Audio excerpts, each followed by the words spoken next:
ঊনপঞ্চাশতম BCS প্রিলিমিনারিতে most confusing একটি প্রশ্ন এসেছিল ভয়েস চেঞ্জ থেকে। এটাকে কনফিউজিং প্রশ্ন বলার কারণ হচ্ছে এই প্রশ্নের আসলে দুইটা কারেক্ট অ্যান্সার হয়। আমাদের বলা হয়েছে people thought that the despot was corrupt. ডেসপট অর্থ আসলে হচ্ছে স্বৈরাচারী শাসক, আমরা এখানে শাসক ধরে নিচ্ছি। এটার বাংলা করলে দাঁড়ায় লোকজন ভেবেছিল যে শাসকটি দুর্নীতিগ্রস্ত। আমি আগেই বলেছি এটাকে দুইভাবে ভয়েস চেঞ্জ করা যায়। দুইভাবে কিভাবে একটু জেনে নেই। পিপল থট এটা হচ্ছে মূল ক্লজ বা মেইন ক্লজ, এবং that the despot was corrupt এইটুকু হচ্ছে অবজেক্ট, কারণ পিপল হচ্ছে সাবজেক্ট, থট হচ্ছে ভার্ব, এবং দ্যাট থেকে শুরু করে করাপ্ট পর্যন্ত এটা হচ্ছে একটা নাউন ক্লজ যেটা এই বাক্যে অবজেক্ট হিসেবে বসেছে।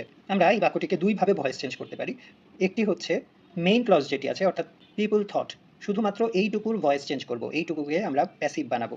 তাহলে যেটা হবে পিপল থট, থট এখানে পাস্ট টেন্সে আছে, আমরা এক্ষেত্রে কি করব, একটা ইমপার্সোনাল প্রোনাউন যেমন ইট, ইটকে সাবজেক্ট হিসেবে সামনে আসবো যেহেতু আমরা প্যাসিভ করছি।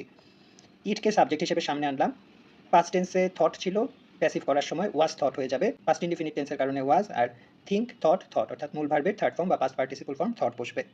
তাহলে পিপল থট এই প্রিন্সিপাল ক্লজ বা মেইন ক্লজকে প্যাসিভ ভয়েস করে বাকি অংশকে যদি একই রেখে দেই, that the despot was corrupt, তাহলেও কিন্তু অ্যান্সার হবে।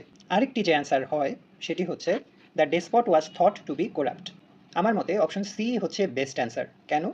কারণ আমরা সাধারণত কি করি, প্যাসিভ করার সময় অ্যাক্টিভ ভয়েসে যেটি সাবজেক্ট ছিল সেটিকে অবজেক্ট বানাই, যেটি অবজেক্ট ছিল সেটিকে সাবজেক্ট বানাই। এখানে দ্য ডেসপট ওয়াজ থট, তার মানে দ্য ডেসপট এটিকে সাবজেক্ট বানানো হয়েছে, তার মানে অ্যাক্টিভ ভয়েসে এটি নিশ্চয়ই অবজেক্টের অংশ ছিল। আমরা একটু দেখি, people thought that the despot was corrupt, তার মানে এই যে নাউন ক্লজটি অবজেক্ট আকারে বসেছিল তার মধ্যেই কিন্তু এই যে এই নাউনটি ছিল দ্য ডেসপট, তার মানে অবজেক্ট আকারে ছিল আগে, সেটা এখন প্যাসিভ করছি যেহেতু, তাই সাবজেক্ট আকারে সামনে এসেছে। সামনে আসার পরে মেইন ক্লজের যে ভার্ব ছিল পাস্ট ইনডিফিনিট টেন্সে সেটি থট ছিল, এখন ওয়াজ থট হয়ে যাবে আগের মতোই। এরপরে দ্বিতীয় ক্লজে যে ভার্বটি ছিল ওয়াজ, সেটি কি আমরা এখানে বসাতে পারবো? বসাতে পারবো না, কারণ অলরেডি এই বাক্যে মূল ভার্ব আমি দিয়ে দিয়েছি, তাই এটি ইনফিনিটিভ ক্লজ হিসেবে বসবে। ওয়াজ যেহেতু to be verb, infinitive clause বানানোর জন্য আমি এখানে টু বি ইউজ করলাম। টু বি দিয়ে বাকি আছে কোরাপ্ট, কোরাপ্ট রেখে দিলাম। আমার মতে বেস্ট অ্যান্সার হচ্ছে সি, বিও কিন্তু গ্রামাটিক্যালি কারেক্ট। এখন পিএসসি যেটাকে সঠিক ধরবে সেটি হবে সঠিক উত্তর।